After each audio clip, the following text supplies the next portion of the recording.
උරහිස මිම්ම දෙකෙන් බෙදලා අඟල් භාගයක් එකතු කරගත්ත මිම්ම මම මේ විදියට ලකුණු කරගෙන අඟල් 1.3 කාලක් උරහිසෙන් පහත් කරගන්නවා. මේ විදියට උරහිස රේඛාව ඇඳ ගන්නවා.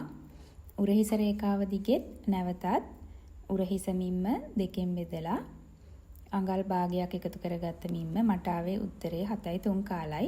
මම මේක මේ විදියට ලකුණු කරගන්නවා. ඊළඟට මම රැගල් උස විදියටත් ආපහු 7.3 කාලම තමයි ලකුණු කරගන්නේ.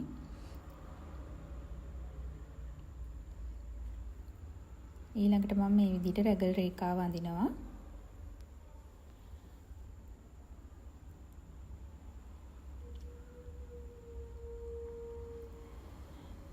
රැගල් රේඛාව ඇඳගත්තට පස්සේ පපුව වට 4න් බෙදලා එකක් එකතු කරගත්ත මිම්ම රැගල් රේඛාව දිගේ ලකුණු කරගන්නවා. ඊට පස්සේ උරහිස රේඛාවත් පපුව රේඛාවත් අතර මේ විදියට ටේප් එක තියලා හරි මැද ලක්ෂය හොයාගෙන අපි මාක් කරගමු. ඊට පස්සේ උරහිස රේඛාවෙන් අඟල් 3 කාලක් අඩු කරගත්ත අගය මේ විදියට ලකුණු කරගන්නවා. දැන් අපි මෙන්න මේ ලක්ෂය ආවෙන්න රේඛාවක් ඇඳ ගන්න ඕනේ. ඊට පස්සේ අඟල් 2.5 මේ විදියට ලකුණු කරගෙන මම අත්කට වක්‍රය ඇඳ ගන්නවා.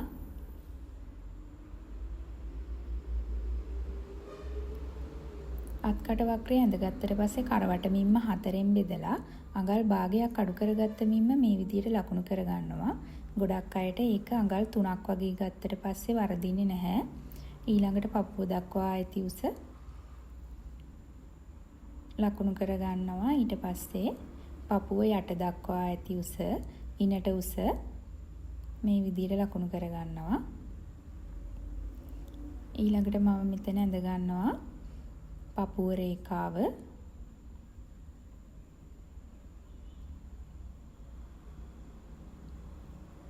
ඊළඟට පපුව යට රේඛාව.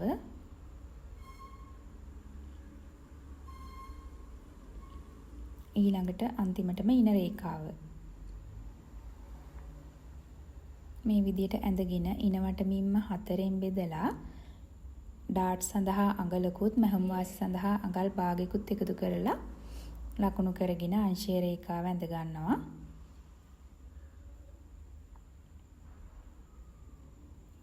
මේ පපුව රේඛාවෙන් ඩාට් පළල විදියට අඟල් 6 දෙකෙන් බෙදලා අඟල් 3ක් විදියට තමයි මම ලකුණු කරගත්තේ.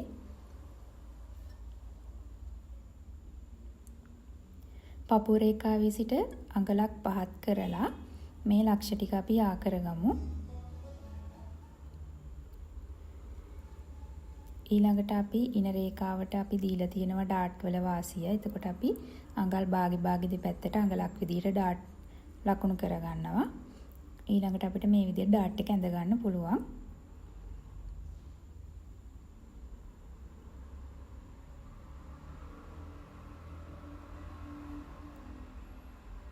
ඊට පස්සේ අංශය පැත්තෙන් අඟල් භාගයක් උඩට ලකුණු කරලා මේ විදිහට ඇඳ ගන්න ඕනේ. ඊට පස්සේ අවශ්‍ය කර ගැඹුරක් අපිට ලකුණු කරගන්න පුළුවන් අවශ්‍ය පමණට.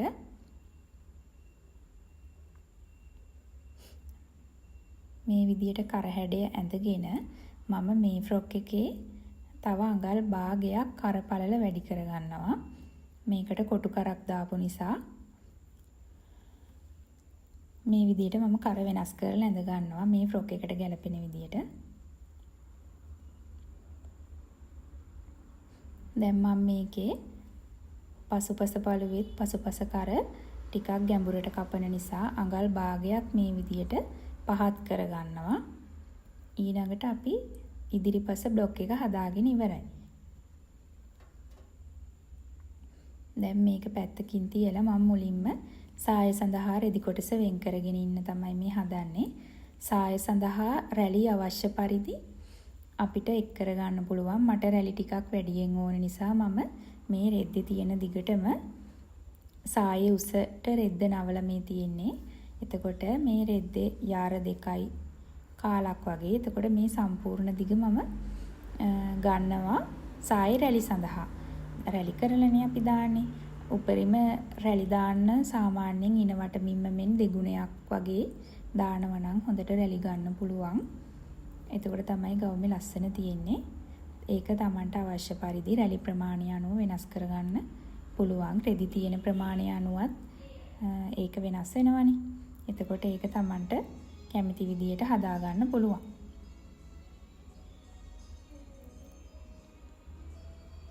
දැන් මේ සාය කොටස පැත්තකින් තියලා අපි උඩ කොටස කපාගෙන ඉමු.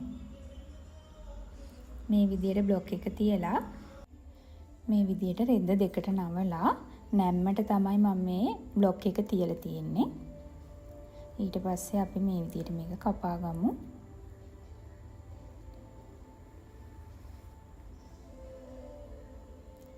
අපිට මේකේ බ්ලොක් එකට මැහුම් වාසි දීලා තියෙන අඟල් භාගයයි. කැමති නම් තව කැමති ප්‍රමාණයක් මැහුම් වාසි තියලා අපිට බ්ලොක් එක කපා ගන්න පුළුවන්. අනිවාර්යෙන් මේ යටට නම් මැහුම් වාසි අඟල් භාගයක් තියන්න ඕනේ. අංශයේ පැත්තට කැමති ප්‍රමාණයක් තිබ්බට කමක් නැහැ. මේ යට පැත්තට අඟල් භාගයක් මැහුම් වාසි තියා ගන්න ඕනේ.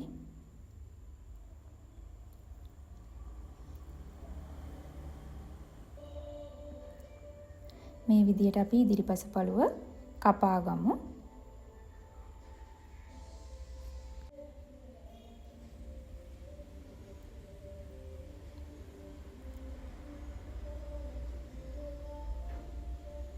ඊට පස්සේ අපි මේ කර කොටසත් බ්ලොක් එකේ විදියට කපා ගන්න ඕනේ.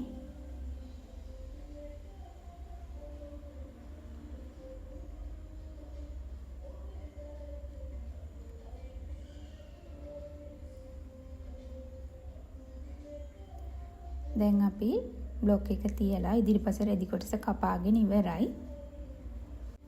දැන් අපි මේ විදියට පසුපළුව කපා ගමු. මම මේකේ ඉදිරිපස කර හැඩයට වඩා අඟල් දෙකක් මේ විදියට කර උඩට කරලා තමයි ඇඳගන්නේ. ඊළඟට අපි මෙතන අත්කට වක්‍රේනුත් අඟල් භාගයක් ලකුණු කරගෙන අත්කට වක්‍රය ආයෙත් ඇඳ ගන්න ඕනේ. මේක කට්ලෝන් ෆ්‍රොක් එකක් නිසා චුට්ටක් අමාරුයි අඳින්න. අපි ඒක කපනකොට ගානට කපා ගමු.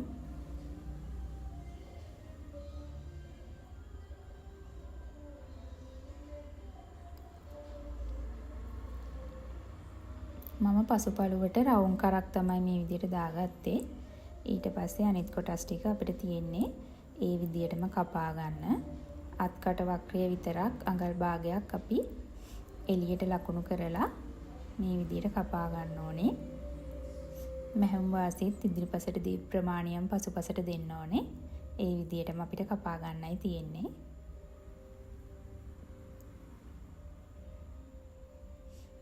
හරි. දැන් මේ විදියට අපි ඉදිරිපසත් පසුපසත් කොටස් දෙකම කපාගෙන ඉවරයි. අපිට දැන් මේකේ තියෙනවා ඩාට් ටික ඇඳ ගන්න. ඩාට් අඳින ක්‍රම කිහිපයක් තියෙනවා. ඩාට් පිටපත් කරගන්න මම මේ කරන්නේ මට පහසු විදියට.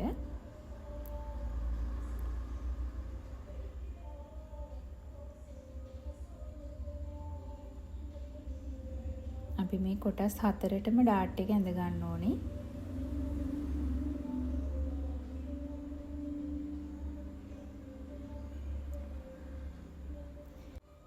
මේ ඉදිරිපස පළුවේ අපි පපුව රේඛාවේ සිට අඟලක් පහතින් තමයි ඩාට් එක ඇඳගත්තේ.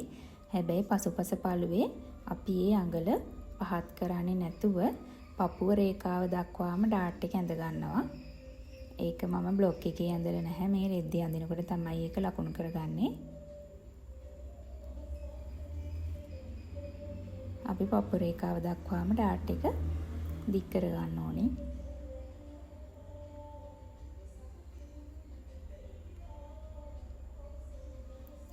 ඊළඟට මම අතේ මේ බ්ලොක් එක තියලා කපන්නේ. බ්ලොක් එක අඳින එකේ වීඩියෝ එකක් අරගෙන නැහැ. වීඩියෝ එක දිග වැඩි වෙන නිසා මේක මම මේ පෆ් අතක් තමයි යොදාගෙන තියෙන්නේ මේ ෆ්‍රොක් එකට.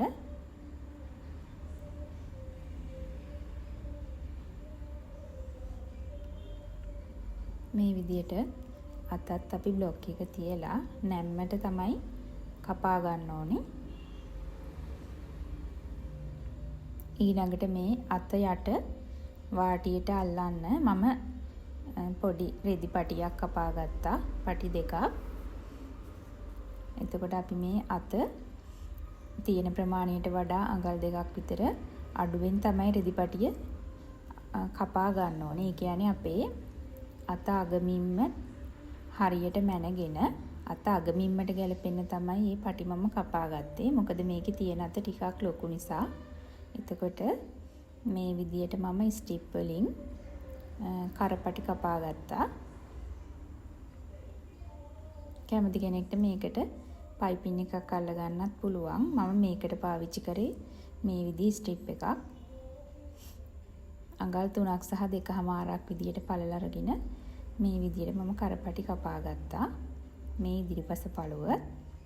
ඉදිරිපස පළුවටත් ඒ විදියටම ස්ට්‍රිප් එකෙන් මුලින් කපලා ස්ට්‍රිප් එක රෙද්දි තියලා අපි ඒක අයන් කරගන්න ඕනේ.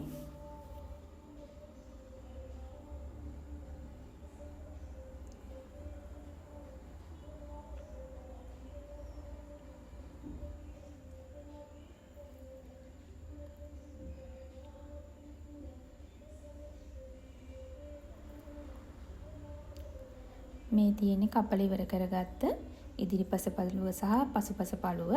මේ කොටස් දෙකම මම ඕවලොක් කරගන්නවා. එතකොට ගවුමට අල්ලගන්න ලේසියිනේ. මේ තියෙන්නේ ඕවලොක් කරගත්තට පස්සේ ඊට පස්සේ මම මුලින්ම ගවුමේ ඩාට් ටික මහලා ඉවර කරගන්නවා.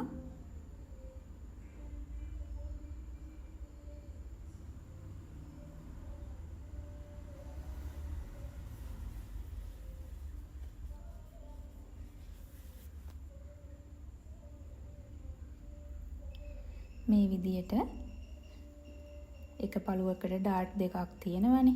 එතකොට අපි ඉදිරිපස පළුවේ ඩාට් දෙකයි පිටුපස පළුවේ ඩාට් දෙකයි විදියට මහ ගන්න ඕනේ.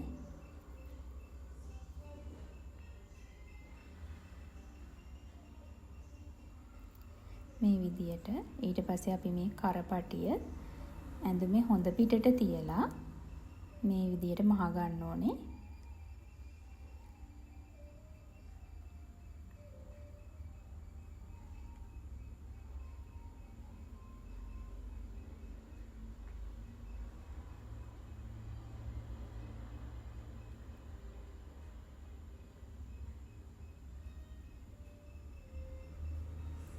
මම මේක අඟල් කාලකට තමයි මහගන්නේ කරවටේට.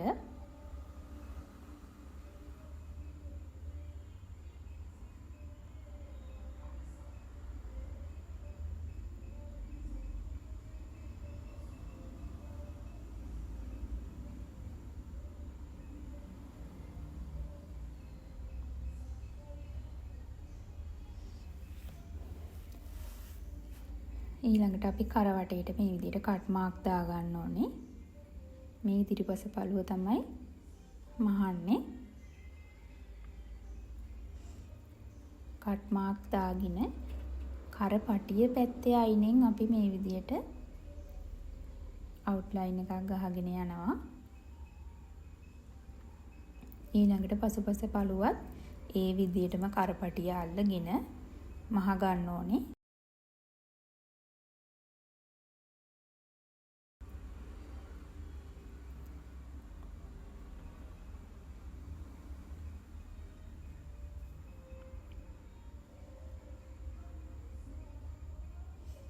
ඒකෙත් මේ විදියට කට් මාක් දාලා කර අයිනෙන් අපි මහගෙන යන්න ඕනේ.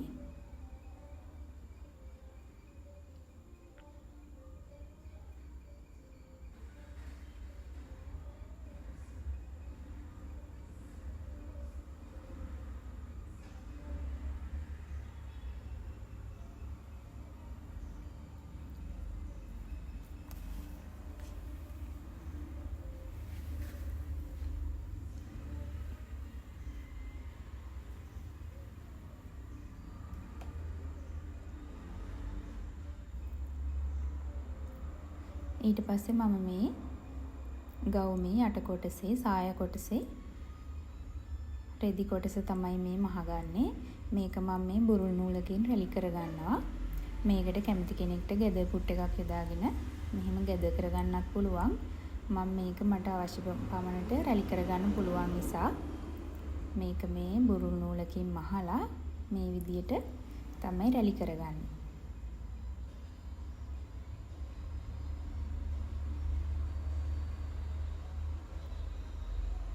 ඊට පස්සේ මේ විදියට අපි ඉදිරිපස පළුවත් පසුපස පළුවත් එකට තියලා හොඳ පිට තියලා මේ විදියට මහ ගන්න ඕනි උරහිස මූට්ටුව. එතකොට අපි පසුපස කරපටිය ඉදිරිපස කරපටියට උඩින් හිටිනසේ මේ විදියට තියලා මහ ගන්න ඕනේ. දෙපැත්තම මේ විදියට මහ ගන්න ඕනේ. එතකොට තමයි අපිට හොඳ නිමාවක් ගන්න පුළුවන් වෙන්නේ. මේකට මේ විදියට මහන්න ඕනේ නෑ. කරවටේට පයිපින් එකක් අල්ලනවා නම් මම මේ අද මේක මහගන්නේ කරපටි යොදලා.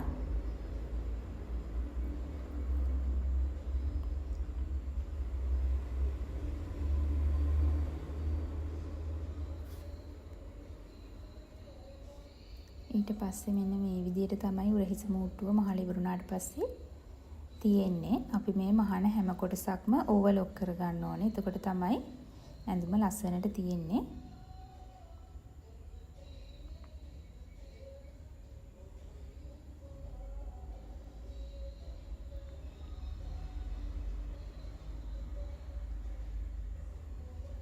ඊට පස්සේ අපි ගවුමේ අත මහ ගන්න ඕනේ.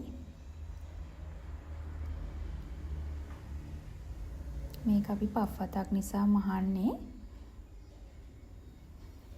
මැද කොටස රැලි සඳහා ඉතුරු කර ගන්න ඕන. එතකොට අපි මේ විදියට කොනේ ඉඳන් මහගෙන ගිහිල්ලා උරහිස මැදට එනකොට වැඩි කොටස අපි රැලි කරලා මහ ගන්න ඕන.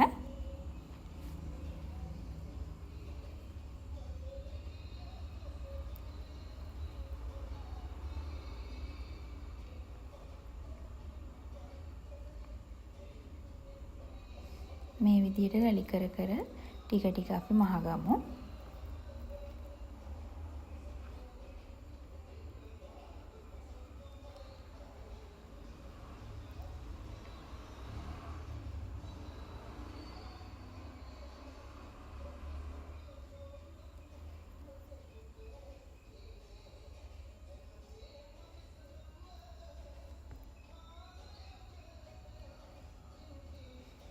අපි මේ විදියට මහගත්තට පස්සේ අනිවාර්යෙන් ඕවර්ලොක් කරගන්නත් ඕනේ. මෙන්න මෙහෙම තමයි රැලි කරගත්තට පස්සේ තියෙන්නේ. අපි අත් දෙක මේ විදියට මහගෙන ඊට පස්සේ තියෙන්නේ මෙන්න මේ අතේ යට කොටසට පටියක් අල්ල ගන්න ඕනේ. එතකොට ඒක දැන් මේ පටි කොටස තියෙන්නේ අපේ අතාග මිම්මට හරියටම. එතකොට අපේ මේ අත තියෙන්නේ ටිකක් ලොකුවට. එතකොට අපිට මේ අතෙත් වැඩි ටිකට රැලි කරගන්න ඕනේ.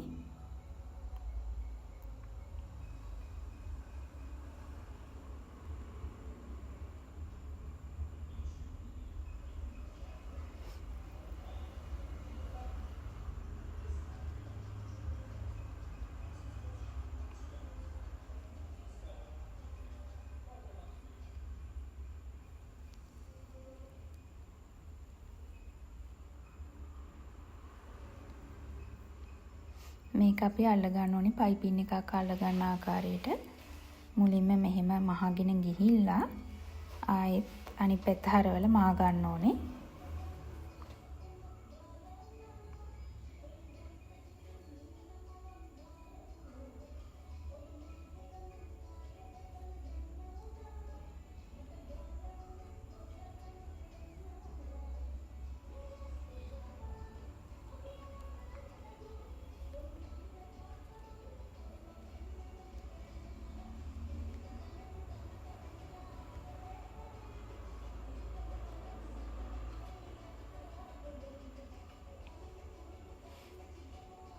මේ විදියට ආයෙත් අපි මහගමු.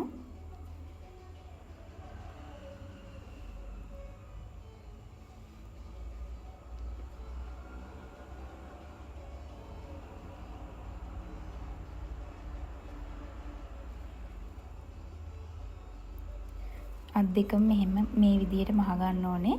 මහගෙන ඉවරුණාට පස්සේ අපිට පුළුවන් අංශ මූට්ටුව යොදා ගන්න.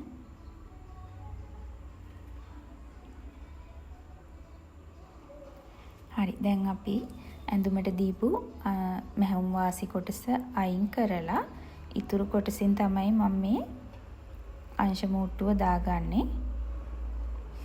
ඕවලොක් කරන්නත් ඕන නිසා මම චුට්ටක් ඉඩ වැඩියෙන් ගත්තා. කැමති නම් ඊට වඩා අඩුවෙන් ඉඩ තියාගන්නත් පුළුවන් මැහුම් වාසි සඳහා. මේ විදියට අංශ මූට්ටුව ගවුමේ දෙපසම දාගන්න ඕනේ.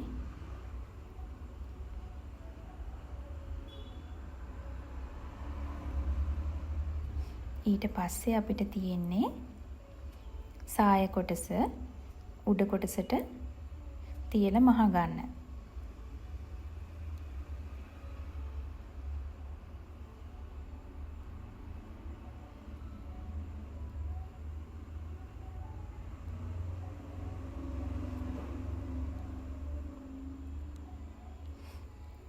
දැන් අපි මේ විදියට රැලි කරගත්ත සාය කොටස ඇඳුමේ උඩ කොටසට තියලා මේ විදියට දෙක එකට තියලා මහ ගන්න ඕනේ.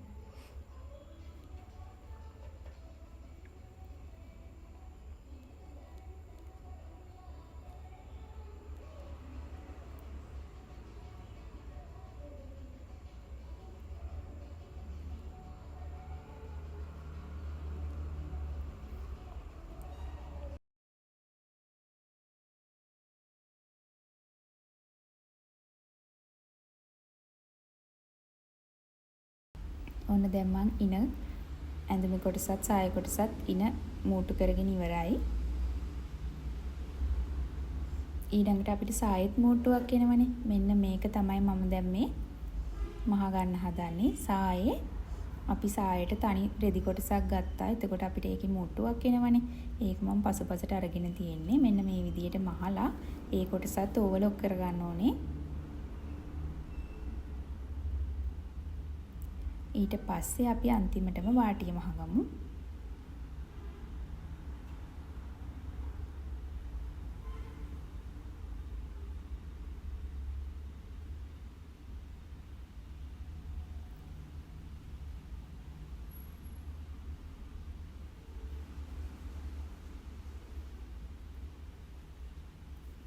මෙන්න මේ විදිහට තමයි ගවුම මහලා ඉවරනාට පස්සේ අන්තිමටම ගවුම තිබුණේ.